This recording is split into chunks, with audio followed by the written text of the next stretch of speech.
Philadelphia quarterback Jalen Hurts named the Super Bowl MVP. The Eagles crushing the Kansas City Chiefs 40-22. I got to say, how somebody from the Eagles defense wasn't named MVP is beyond me. They kept Chiefs quarterback Patrick Mahomes from doing anything yesterday. Well, if you were one of those Super Bowl watchers who was paying more attention to the commercials, you may be interested to know that it cost more than $250,000 for a second. A second of advertising. $250,000 for Pringles to show a flying mustache for a second. And Little Caesars to feature Eugene Levy's eyebrows taking flight. Yeah, but maybe the best Mountain was the Mountain Dew commercial. That featured the singer Seal as a computer-generated seal. So did they get their money's worth? Let's talk to ABC News correspondent Jim Ryan. Jim, first off, what was your favorite ad? Favorite ad? The seal one was pretty good. It was. I liked it. I like the sloths. Yeah, that was cute, yeah. You know, a lot of these, though, you really had to know your 80s, 90s pop culture, right? Yeah. Meg Ryan and Billy Crystal.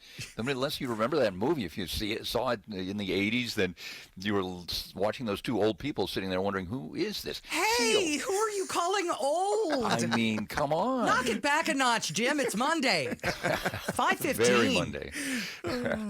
but yeah, I mean, so yeah, you had some old school stuff. You had some folks, if you were around, if you knew When Harry Met Sally, if you watched that originally, you probably saw Bad Bunny and wondered, who is that guy? You know, so it's a calculated risk the advertisers take. And also on the outcome of the game, it's something they have nothing to do with. Hellman's and Meta, those companies, they can't do anything about how well or how poorly the teams play. So last year, for example, Super Bowl 48, right? It had a massive, in fact, a record-setting viewership, 123.7 million people, eyes on the screen of their TV sets, their computers, their phones, whatever they were watching.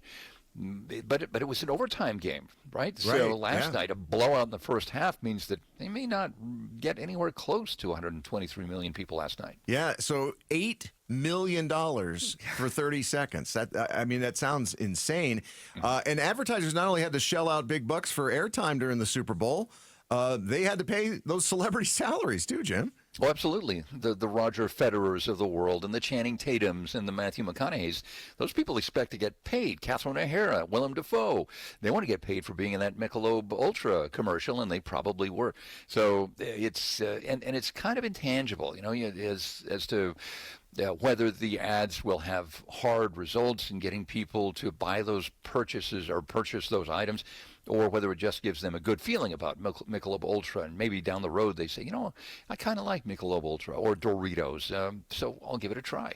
So it's kind of hard to quantify these things, put them into hard dollars. You know, Budweiser always does an incredible job during Super Bowl ads. They have always managed it, but this year the buzz not so much about them. It was the horse pushing the keg, I think, right? Yeah, it was a pony trying to hang out with the big boys, I guess, and pushing the keg. Yeah. Some of them took a lot of thought. I mean, a lot of thought, I suppose, to make, but also a lot of thought to try to figure out. Bill Murray, you know, turning into a dog and then putting up his email address. And plenty of people, of course, Jim, went ahead and they followed that email address to see where it goes. And if you emailed that address, you got a reply back, you know, purportedly from Bill Murray, then you could reply again. It eventually took you to a website for a fictitious Platinum Pet Premonitions, a dog psychic site. And finally, if you try to book an appointment there, you hear the Yahoo Yodel. Yahoo. Right.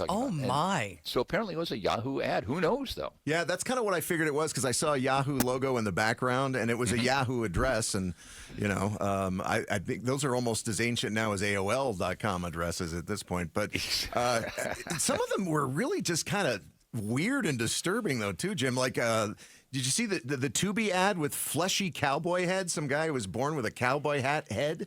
No, I missed that. Yeah, you're lucky you missed that one.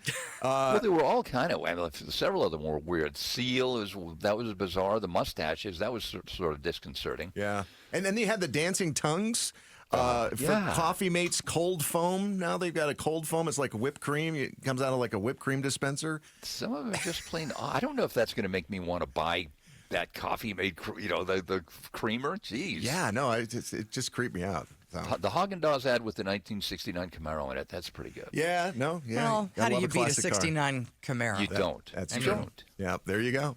All right, that is ABC News correspondent Jim Ryan joining us this morning.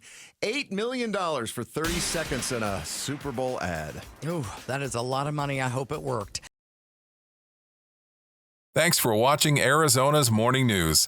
Click to watch more from KTAR News and hit the button in the middle to subscribe.